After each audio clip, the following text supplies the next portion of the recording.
अस्सलाम वालेकुम friends, smart travel and visa guide channel में खुशामदीद। आज हम आपके पास बहुत ही एक्सक्लूसिव और इंफॉर्मेटिव वीडियो लेके आए हैं रिगार्डिंग रोमानिया के वाले से और बुल्गारिया के वाले से। एक बहुत बड़ी खुशखबरी है या एक मेगा अपडेट्स भी है कि शेंजन ने जो जोन है उसके अंदर दो कंट्री का इजाफा हो चुका है। एक कंट्री का नाम बुल्गारिया है, दूसरे का नाम रोमानिया है। इन दोनों की एम्बेसीज पाकिस्तान के अंदर मौजूद है और आप उनके थ्रू बहुत से लोग वहां पे उन एम्बेसी के थ्रू प्रोसेस करा के वहां पे मूव हुए हैं। अब सबसे अहम बात यह है कि यूरोपीय यूनियन कमीशन ने यूरोपीय यूनियन जो कमीशन है और काउंसिल ने इनको बाकायदा तौर पे मंजूरी दे दी है कि ये दोनों कंट्री अब शेंजन जोन का हिस्सा बन चुके हैं और 31 मार्च 2024 से के बाद ये प्रॉपरली इनका पार्ट होंगे और जितनी भी माइग्रेशन रूल्स हैं, इमिग्रेशन रूल्स हैं या पॉलिसीज हैं, वो सारी की सारी यूरोपीय यूनियन की शेंजन पार्ट कंट्री की इनके ऊपर लागू होंगी और इन चीज को फॉलो करेंगे। अगर मजीद इसके ऊपर अब बात करें, रोमानिया और बुल्गारिया दोनों आपस में एक नेबरहुड कंट्री हैं, दोनों के बॉर्डर अटैच होते हैं। इसके बाद अगर हम बात करें, रोमानिया के जो बॉर्डर है वो बाकी जो कंट्री थे उनके अंदर हंगरी, मोल्दोवा, सर्बिया और यूक्रेन के साथ भी अटैच होते हैं। और अगर बुल्गारिया की बात करें, बुल्गारिया के जो बॉर्डर है वो ग्रीस के साथ में रोमानिया के साथ, मैसिडोनिया, यूगोस्लाविया के साथ अटैच होते हैं बॉर्डर।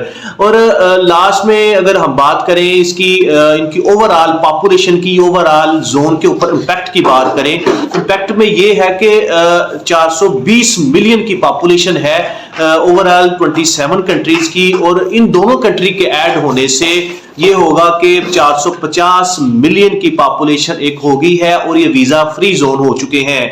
किसी के पास अगर वीजा रोमानिया का है या बुल्गारिया का है, चाहे वो वर्क वीजा है या स्टूडेंट वीजा है, विजिट वीजा है, वो बाकायदा तौर पे किसी भी कंट्री में बगैर किसी रिस्ट्रिक्शन के पाबंदी के एंटर हो सकते हैं।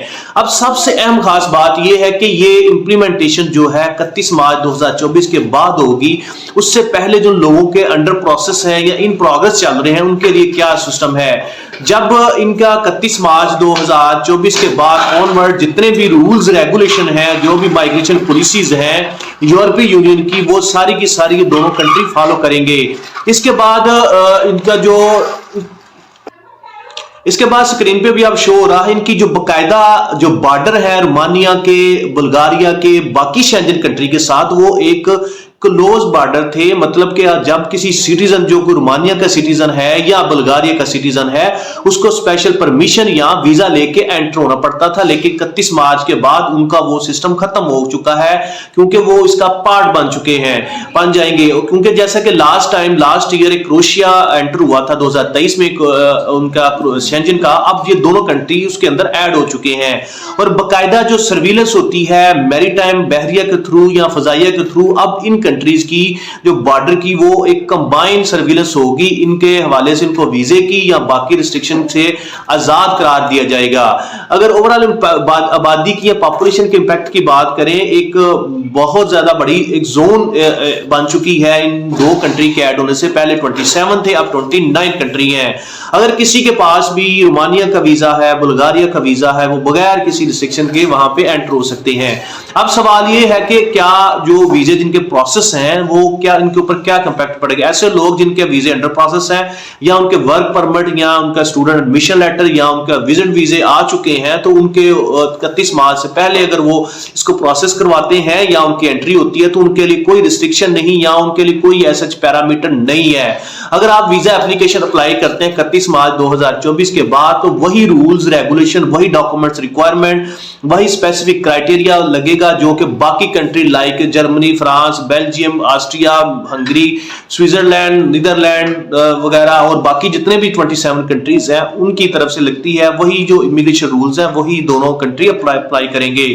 और बहुत से लोगों का ये दो कंट्री थे, ये गेटवे होता था कि शेंजन पार्ट के अंदर शामिल होने का, क्योंकि जैसा कि हमने बताया कि इनके बॉर्डर आपस में भी लगते हैं। इसके अलावा इनके साथ हंगरी अटैच होता है, सर्बिया, यूक्रेन और ग्रीस वगैरह के बॉर्डर भी दोनों कंट्रीज के साथ अटैच होते हैं।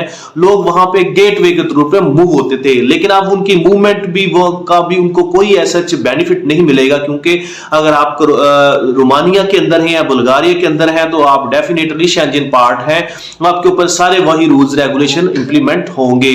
ये वो सारी इंफॉर्मेशन जो हमसे शेयर की है, एक बहुत बड़ी खुशखबरी भी है और एक बहुत बड़ी मेगा डेवलपमेंट भी है उन दो कंट्री के लिए, या वहां पे जो लोग ऑलरेडी मौजूद हैं या जो सिटीजन है, क्योंकि 12 साल की स्ट्रगल एफर्ट के बाद ये दोनों कंट्री अल्टीमेटली उसका पार्ट बने हैं।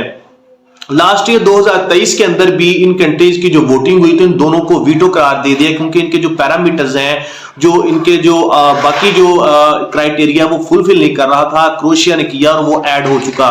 जी हाँ फ्रेंड्स, ये वो सारी इंफॉर्मेशन है। अगर आपका वर्क परमिट आ चुका है या आने वाला है और अब कोशिश है या आपका अंडर प्रोसेस है, तो आपकी वीजा रेशो के ऊपर इंपैक्ट नहीं पड़ेगा, लेकिन 31 मार्च के बाद आपकी वीजा रेशो पे डेफिनेटली इंपैक्ट पड़ेगा और इनके वीजे कदरे मुश्किल हो जाएंगे, जैसे वो वीजे मुश्किल है बाकी कंट्रीज के लाइक जर्मनी, फ्रांस, बेल्जियम, चाहे वो वर्क वीजा है, चाहे स्टूडेंट वीजा है, चाहे विजिट वीजा है, जैसे रेशो उनकी है, उनकी रेशो भी उसी तरह हो जाएगी।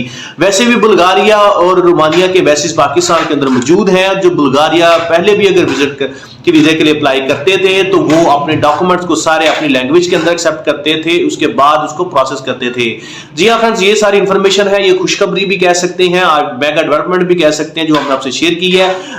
मजीद इस तरह की इंफॉर्मेशन के लिए हमारे चैनल को जरूर सब्सक्राइब करेगा। Thank you so much. Allah Hafiz.